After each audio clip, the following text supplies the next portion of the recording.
Hey, what's up everybody? This is Osterberg501 and today I want to go over all of the currently known skills for the Druid in Diablo 4. So first off, the Druid's class specific mechanic is not currently known. All of the other classes of Diablo 4 have had their unique class mechanics explained by developers, but the Druid has not had that happen yet. But there are two different things that could potentially be their specific class mechanic. And first off being the way that they transform into their different forms. So at a baseline, Druids have three forms. They have human, werebear, and werewolf, and different abilities cause them to transform into one of these forms, and you stay in that form for 3 seconds after using that ability, at which point you'll be put back into human for a baseline. And then if you use an ability of that specific form, it'll keep you in that form for longer or transform you into a different form. So that could be their class mechanic, or their crushing blows could also be their unique class mechanic, and crushing blows has a chance to proc when using an earth skill on an enemy, which reduces that enemy's life by a flat percentage of their total health, and this has a reduce effect against bosses and players. So not sure which one of those would be considered their unique class mechanic, like how Sorcerers has the enchantment system or Barbarians have their arsenal system. And just like all the other classes of Diablo 4, the Druid's skills are split into 6 different categories. Now keep in mind that you can use any combination of skills you want at any time. If you want to use 6 different skills from the same category, you could do that. But I'm going to go over these skills in their specific categories just to keep the video a bit more organized and make it a bit more easy to follow. And these 6 Druid categories are Basic, Spirit, Defensive, Wrath, Companion, and Ultimate. So first off, we have 5 skills in the basic category, starting off with Earth Spike, generates 12 spirit, sunder the earth, impaling the first enemy hit for damage. Each time you hit an enemy with Earth Spike, your chance to deal a crushing blow to that target is increased by 10%. This deals physical damage. Then we have Shred, a shapeshifting ability, generate 8 spirit, shapeshift into a werewolf, and shred an enemy dealing damage. Has a 30% chance to strike twice, and this deals physical damage. Next, we have Storm Strike, which is storm magic, generates 12 spirit, electricity gathers around your weapon, dealing damage split between your target and up to 3 nearby targets, and this deals lightning damage. Then we have Maul, a shapeshifting ability, generates 18 spirit, shapeshift into a werebear and maul an enemy, dealing damage and fortifying yourself for 15. This deals physical damage, and fortified characters take 30% decreased damage until all of their fortified life is removed. Then we have Wind Shear, storm magic. This generates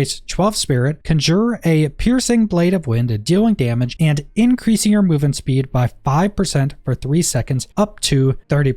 And this deals physical damage. Next up, we have 3 skills in the spirit category. Starting off, we have Pulverize, which is shapeshifting, a spirit cost of 30, shapeshift into a werebear and slam the ground, dealing damage to nearby enemies. This deals physical damage. Then we have a Landslide, which is earth magic, has a spirit cost of 30, crush enemies between 3 pillars of earth, dealing damage. Has an additional 10% chance to deal a crushing blow, and this deals physical damage. Then finally, we have Tornado, which is storm magic, has a spirit cost of 20, conjure a vortex that moves outwards and curves in a random direction, dealing damage every second. And this says it deals physical damage, but I think that's probably an error, and this most likely is going to be dealing lightning damage. Next up, we have 5 skills in the defensive category, starting off with Cyclone Armor, which is storm magic. This is a passive only effect. Powerful winds protect you, granting 15% range damage reduction. When an enemy in melee range hits you, there is a 15% chance for the winds to knock that enemy back. Then we have Earthen Bulwark, which is earth magic, 15-second cooldown. Rocks surround you for 3 seconds, making you unstoppable and absorbing damage. Upon expiration, the rocks shatter, dealing 102% of the remaining shield amount to nearby enemies, and this deals physical damage. And Unstoppable prevents and removes all crowd control. Then we have Trample, a shapeshifting ability, a cooldown of 10 seconds, rush forward as a werebear, dealing damage and stunning enemies for 1.6 seconds, and this deals physical damage. Then we have a Debilitating Roar, a shapeshifting ability, a cooldown of 20 seconds, shapeshift into a werebear and bellow with ferocity, reducing the attack speed of nearby enemies by 22% for 5 seconds. This deals physical damage. Then finally, we have Ravenous Bite, a shapeshifting ability with a 10-second cooldown, shapeshift into a werebear and tear an enemy's flesh, dealing damage and healing you for an amount. This deals physical damage. Next, we have 2 skills in the Wrath category, starting with Hurricane, which is storm magic, cooldown of 15 seconds. Form a hurricane around you that deals damage to nearby enemies over 8 seconds. It says it deals physical damage, but I think this is another error, and this skill will most likely deal lightning damage. Then we have Boulder, which is earth magic, cooldown of 8 seconds. Unearth a large rolling boulder that knocks back and crushes enemies, dealing damage with each hit. Has an additional 15% chance to deal a crushing blow, and this deals physical damage. Next up, we have 3 skills in the companion category. Now, all 3 of these skills are companions, and all of them have a passive effect and an active effect. So first off, we have Wolves, a cooldown of 8 seconds. Summon 2 wolf companions that bite enemies for damage, and their active is direct the wolves to focus an enemy. The wolves have a 50% increased chance to critically strike that enemy. This deals physical damage. Then we have Ravens. Their passive effect is ravens fly above you and periodically attack enemies for damage. Their active is a target area is swarmed with ravens. Enemies take damage and suffer vulnerability for 6 seconds. Vulnerable enemies take 30% increased damage until all of their vulnerable life is removed. Then finally, we have a Vine Creeper, cooldown of 15 seconds. Their passive is a Vine Creeper periodically emerges from the ground and poisons a nearby enemy for damage over 8 seconds. Their active is vines strangle enemies in a target area, poisoning them for damage over 6 seconds and stunning them for 2 seconds. And this deals poison damage. And finally, we have 3 skills in the ultimate category. First off, we have Cataclysm, which is storm magic, has a 90-second cooldown. A massive storm follows you for 10 seconds. Tornadoes knock back enemies, and lightning strikes wildly for damage, and this deals lightning damage. Then we have a Grizzly Rage, a shapeshifting ability with a 50-second cooldown. Shapeshift into a werebear for 5 seconds. You are granted new werebear skills, and you generate spirit 28% faster. You are unstoppable while Grizzly Rage is active, and this deals physical damage, and Unstoppable removes and prevents all crowd control. Then finally, we have Petrify, which is earth magic, cooldown of 50 seconds. Petrify all nearby enemies, stunning them for 5 seconds. Damage breaks his effect and deals an additional amount of damage. This skill has a 25% chance to deal a crushing blow, and this deals physical damage. So that is all of the skills I could find for the Druid, and some of these skills seem to be some of the most interesting ones, specifically with the companions. I do like that type of mechanic where it has a companion that has a passive effect of essentially being summoned there with you, and then they have an active effect that lets you control that companion and activate another ability or another effect for that companion. And personally, it seems like the Druids have some of the most interesting abilities at a baseline, but I also do think that pretty much all the classes are going to be pretty interesting when you take these baseline abilities and add on top of that your skill trees, add on top of that legendary items, unique items, all the effects of those items, then add on top of that paragon systems, set items, and then also having legendary effects that completely change up the skills. I think these skills are kind of meant to be a bit more basic, but have a lot of different ways to augment them or change how they work. And I think out of the first 3 classes shown in this game, the Druid has the least amount of skills shown, because even in their early skill book that was shown, there's I think 5 or 6 skills that aren't currently known. And also, like I mentioned when I was going through some of these skills, some of the damage types that these skills do aren't correct. And I'm pretty sure every storm magic ability is supposed to deal lightning damage, but a bunch of them say it's doing physical damage, so I do think that is an error. But generally, I think a lot of these skills are going to work pretty much in the same ways they do on their tooltips, just like I mentioned before, with different balancing and maybe some slight changes here and there. But that's pretty much all I want to go over. So subscribe if you want to see more Diablo 4 or other videos. Leave a like if you liked the video. Leave a comment down below what you guys think about all of the Druid skills. And thanks for watching.